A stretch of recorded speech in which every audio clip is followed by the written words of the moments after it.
আসসালামু আলাইকুম। Welcome back to my channel flavour Bangla. আজকে আপনাদের সাথে শেয়ার করছি টক ঝাল মিষ্টি তেঁতুলের চাটনি।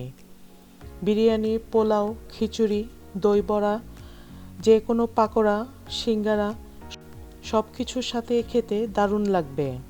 আর আসন্ন রমজানে দই বড়া, পাপড়ি চাট বা এই ধরনের বিরিয়ানি সবসময় প্রচলন থাকে। তার সাথে যদি একটু টক ঝাল মিষ্টি চাটনি হয় তাহলে তো কথাই নেই। চলুন মূল রেসিপিতে চলে যাচ্ছি। এখানে আমি 100 গ্রাম তেঁতুল 2 কাপ কুসুম গরম পানি দিয়ে ভিজিয়ে রেখেছিলাম আধা ঘন্টা।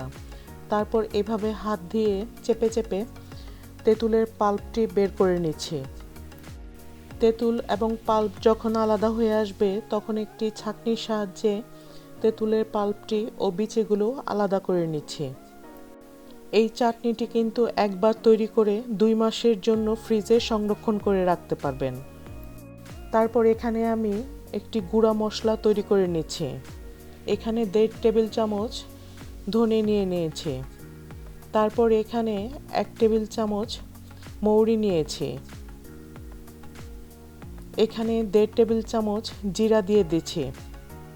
সাথে 2 চা চামচ কালো গোলমরিচ দিয়ে দিচ্ছি। তারপর এখানে 8 পিস শুকনো মরিচ দিয়ে দিচ্ছি। এই মশলাগুলো মিডিয়াম টু লো হিটে একটু টেলে নিচ্ছি। যারা আজকে আমার চ্যানেলে নতুন ভিডিও দেখছেন সবার কাছে অনুরোধ রইল, প্লিজ চ্যানেলটিকে সাবস্ক্রাইব করে পাশে থাকা বেল আইকনটিতে ক্লিক করে রাখার জন্য। তাহলে নতুন যে কোনো ভিডিও আপলোড হওয়ার সাথে সাথেই আপনার কাছে নোটিফিকেশন পৌঁছে যাবে। এবার একটি প্যানে 1 টেবিল চামচ তেল দিয়ে 1/4 চা চামচ আস্ত জিরা দিয়ে ফোড়ন দিয়ে নিচ্ছি। তারপর আগে থেকে রেডি করে রাখা তেঁতুলের পাল্পটি দিয়ে দিচ্ছি। যারা ইতিমধ্যে আমার চ্যানেলটিকে সাবস্ক্রাইব করেছেন সকলকে অসংখ্য ধন্যবাদ দিয়ে অনুরোধ করছি চ্যানেলটিকে শেয়ার করে রাখার জন্য এবং ভিডিওতে একটি লাইক দিয়ে কমেন্ট করে জানানোর জন্য আসন্ন রমজানে আপনারা কেমন ধরনের রেসিপিগুলো দেখতে চান। এবার তেঁতুলের পাল্পের সাথে আমি 2 কাপ চিনি দিয়ে দিচ্ছি। প্রথমে আমি 1 কাপ চিনি দিচ্ছি, পরবর্তীতে আমি অর্ধেক কাপ করে এভাবে 2 কাপ চিনি ব্যবহার করব। তারপর এখানে 1 চা চামচ লাল মরিচ গুঁড়া ও 1 টেবিল চামচ কাশ্মীরি মরিচের গুঁড়া ব্যবহার করছি। যেহেতু চাটনিটি টক ঝাল মিষ্টি তাই একটু ঝাল করার জন্যই এই মরিচের গুঁড়াটি ইউজ করা হয়েছে। আর কাশ্মীরি চিলি পাউডারটি চাটনির রঙটি যেন টকটকে হয় তাই ব্যবহার করা হয়েছে। এখানে আমি অর্ধেক চা চামচ লবণ ও অর্ধেক চা চামচ বিট লবণ দিয়ে দিয়েছি। পরবর্তীতে আমি আরও অর্ধেক চামচ লবণ ব্যবহার করব। আমার চ্যানেলে বিভিন্ন ধরনের ইফতার, সেহরি ও টিফিন স্ন্যাক্সের রেসিপি আপলোড করা আছে। আমি আই বাটনে ও ডেসক্রিপশন বক্সে লিঙ্ক দিয়ে রাখবো, আপনারা দেখে নিতে পারবেন। আশা করছি প্রতিটি রেসিপি আপনাদের কাছে খুবই ভালো লাগবে। এবার আগে থেকে ভেজে নেওয়া শুকনো মরিচ ও মশলাগুলো একসাথে গ্রাইন্ডারে গ্রাইন্ড করে নিচ্ছি। আপনারা চাইলে শিলপাটা ব্যবহার করেও কিন্তু গুঁড়া করে নিতে পারবেন। আমি ঝাল, মিষ্টি এবং লবণ আমি আমার টেস্ট বাডের ওপর নির্ভর করে ইউজ করেছি।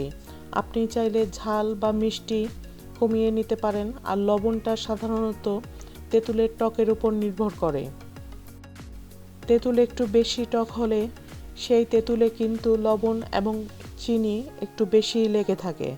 তারপর এই তেঁতুলের মিশ্রণের সাথে গুঁড়া করে নেওয়া মশলাটি দিয়ে মিলিয়ে নিচ্ছি। তারপর আমি বাকি লবণ ও চিনি দিয়ে অ্যাডজাস্ট করে নিচ্ছি এর টেস্টটি।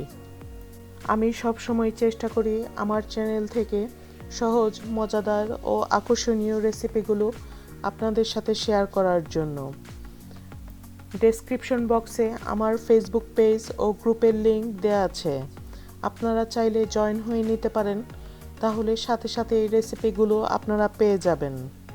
আসন্ন রমজান ও ঈদ উপলক্ষে অনেক মজাদার রেসিপি ও আকর্ষণীয় রেসিপিগুলো আপলোড করার প্ল্যানিং করেছি।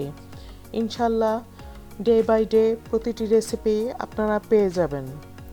চাটনিটি যখন ঠিক এই রকম পাতলা থাকবে সেই অবস্থায় চুলার তাপ বন্ধ করে দিচ্ছি, কারণ ঠান্ডা হয়ে গেলে এই চাটনিটি কিন্তু আরও একটু ঘন হয়ে যাবে।